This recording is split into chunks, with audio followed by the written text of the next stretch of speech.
اعوذ باللہ من الشیطان الرجیم بسم اللہ الرحمن الرحیم۔ اب جو حصہ آ رہا ہے یہ وہی مسلمانوں سے خطاب ہے، لیکن اس میں ایک استدراک سمجھیے کہ جو شروع میں کچھ آیتیں آئی تھیں خواتین کے معاملے میں، یتیم عورتوں کے معاملے میں، ان سے نکاح کے معاملے میں یا طلاق کے معاملے میں، اب اس میں کچھ وضاحتیں، کچھ سوالات مسلمانوں کی طرف سے ہوئے، مزید وضاحتیں طلب کی گئیں تو اللہ نے یہ وضاحتیں نازل کی ہیں۔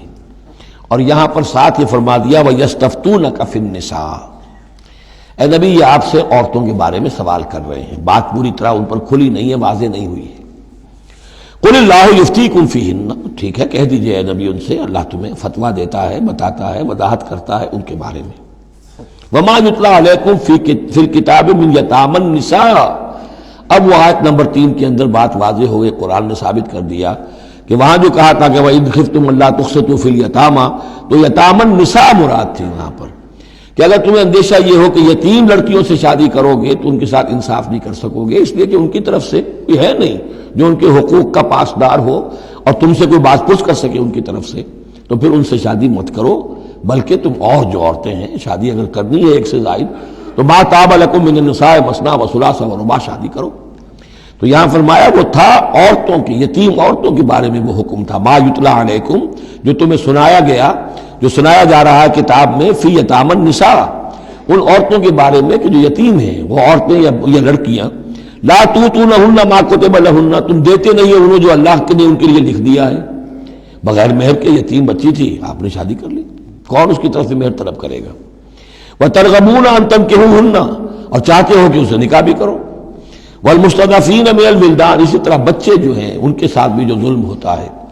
وان تقوموا للیتامى بالقسط، اور وہ جو ہم نے تفصیل سے احکام دیے ہیں کہ یتیموں کے معاملے میں انصاف پر کاربند رہو، وما تفعلوا من خیر فإن اللہ کان بہ علیما، اور جو خیر بھی تم کرو گے اللہ اس سے واقف ہے، تمہاری نیتوں کو جانتا ہے۔ تو وہ احکام ہے، بنیادی ہدایات دے دی گئی ہیں، اور اس میں اس سے اضافی شے جو ہے وہ یہ ہے کہ تمہاری نیت صاف ہونی چاہیے۔ واللہ یعلم المفسد من المصلح، اللہ جانتا ہے کہ کون حقیقت میں شرارتی ہے اور کون جو ہے اس کی نیت صحیح ہے۔ وَإِنِ امْرَأَةٌ خَافَتْ مِنْ بَعْلِهَا نُشُوزًا، اب دیکھیے ایک نشوز عورت کے لیے آیا تھا کہ اگر واللاتی تخافون نشوزہن، وہ عورتیں، وہ بیویاں کہ جو سرکشی کر رہی ہیں، حکم نہیں مان رہی ہیں، تابعداری نہیں کر رہی ہیں، زدم زدہ پر اڑی ہوئی ہیں، ان کے بارے میں تو آ چکا تھا شروع میں۔ اب یہاں عورتوں پر بھی تو ہو سکتا ہے کہ مرد ظلم کر رہا ہے، مرد جو ہے وہ ان کا حقوق ادا نہیں کر رہا ہے، شوہر جو ہے وہ اپنی قوامیت جو ہے اس کو غلط طریقے پہ استعمال کر رہا ہے، روب ڈالتا ہے، دھونس دیتا ہے، یا اور بری طریقے سے ستاتا ہے، تنگ کرتا ہے، تنگ کر کے وہ مہر معاف کرواتا ہے، یا کچھ اور، اگر ذرا اس کے والدین اچھے کھاتے پیتے ہیں تو لاؤ اپنے والدین کے گھر سے، یہ ساری گندگیاں جو ہمارے معاشرے میں ہوتی ہیں اور عورتیں بیچاری اس میں پستی ہیں، وہ جو چکی کے دو پارٹوں کے مابین۔ وَإِنِ امْرَأَةٌ خَافَتْ مِنْ بَعْلِهَا نُشُوزًا، اور اگر کسی عورت کو اپنے شوہر سے اندیشہ ہو جائے کہ وہ زیادتی کرے گا، وہ زیادتی کر رہا ہے اور وہ اس کے حقوق ادا نہیں کر رہا، او اعراضاً، یا اب وہ اس کی طرف میلان ہی نہیں رکھتا، اب وہ گویا کہ بیوی ہے ہی نہیں، اس کی طرف کوئی میلان نہیں، کوئی نئی شادی رچائی ہے اور سارا جو ہے توجہ جو ہے وہ نئی نویلی دلہن کی طرف ہے، او اعراضاً، جی بھر گیا، توجہ ہٹ گئی، فلا جناح علیہما، تو ان دونوں پر کوئی الزام نہیں ہوگا، ان یصلحا بینہما صلحا، کہ وہ آپس میں بیٹھ کر صلح کر لیں، صلح سے مراد یہاں پر اپنا معاملہ طے کر کے اور عورت خلا کر لے،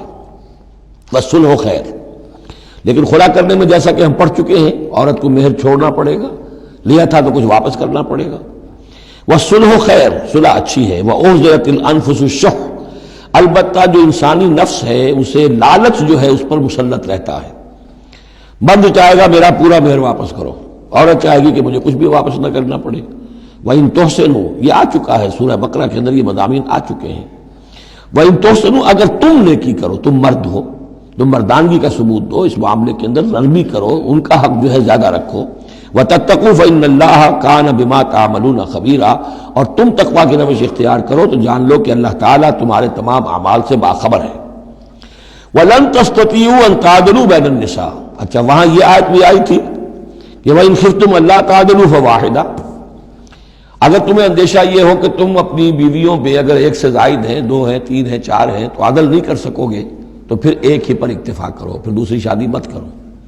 تمہیں اطمینان ہے، تمہیں اپنے اوپر یہ اعتماد ہے کہ تم یہ عدل کر سکتے ہو، تب دوسری شادی کرو، ورنہ نہیں۔ لیکن اب اس میں جیسا کہ میں نے عرض کیا تھا کہ کچھ چیزیں تو ہوتی ہیں گنتی کی، ناپ تول کی، اس میں تو عدل ہو سکتا ہے، لیکن ایک قلبی میلان جو ہے اس کے اندر تو ظاہر بات ہے انسان کے اختیار میں نہیں ہے۔ حضور صلی اللہ علیہ وسلم نے اپنی تمام ازواج کے لیے ہر چیز گن گن کر، یعنی باریاں بھی مقرر تھیں آپ کی شب باشی کی، دن میں بھی اب آپ ایک چکر لگاتے تھے عصر اور مغرب کے درمیان، تو تھوڑی تھوڑی دیر ہر اپنی زوجہ محترمہ کے پاس ٹھہرتے تھے، کہیں تھوڑی دیر بھی زیادہ ہو جاتی تو کھلبلی مچ جاتی تھی، آج وہاں کیوں ٹھہر گئے، آج زینب کے پاس زیادہ وقت کیوں لگ گیا، آج فلاں کیا ہو گیا، وہاں شہد دیا گیا تھا وہ شہد پی رہے تھے تو اس وجہ سے دیر لگ گئی۔ تو حضور سے جب کہا گیا اشارے کنائے سے آپ نے قسم کھا لی اچھا میں آئندہ کبھی شہد نہیں پیوں گا، حضور نے اللہ تعالیٰ نے ٹوک دیا کہ حضور یہ کیوں آپ قسم کھا رہے ہیں،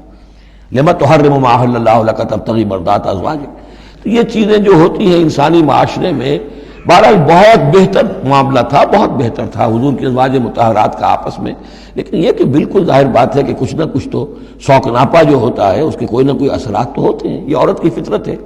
وہ اس کے اندر اختیار میں نہیں ہے۔ تو یہ چیزیں جو ہے فرمایا کہ اگر تم وَلَن تَسْتَطِيعُوا أَن تَعْدِلُوا بَيْنَ النِّسَاء، تمہارے لیے ممکن ہی نہیں ہے کہ تم عورتوں کے مابین انصاف کر سکو۔ مراد کیا ہے؟ قلبی میلان، یہ حدیث کے اندر واضح ہو گیا۔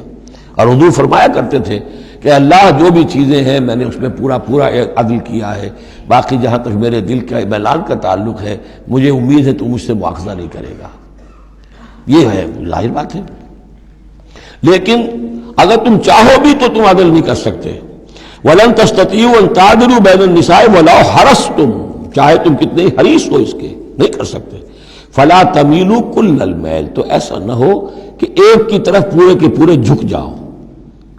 میلان میل، کل المیل، ایک ہی کی طرف پورا میلان ہو جائے، فَتَذَرُوهَا كَالْمُعَلَّقَةِ، کہ دوسری بیوی معلق ہو کر رہ گئے، اب نہ وہ شوہر والی ہے اور نہ آزاد ہے، اس سے کوئی تعلق ہی نہیں۔ وَإِن تُصْلِحُوا وَتَتَّقُوا، اگر تم اصلاح کر لو اور تقوی کی روش اختیار کرو، فَإِنَّ اللَّهَ كَانَ غَفُورًا رَحِيمًا، تو اللہ تعالیٰ بھی غفور الرحیم ہے۔ صدق اللہ العظیم۔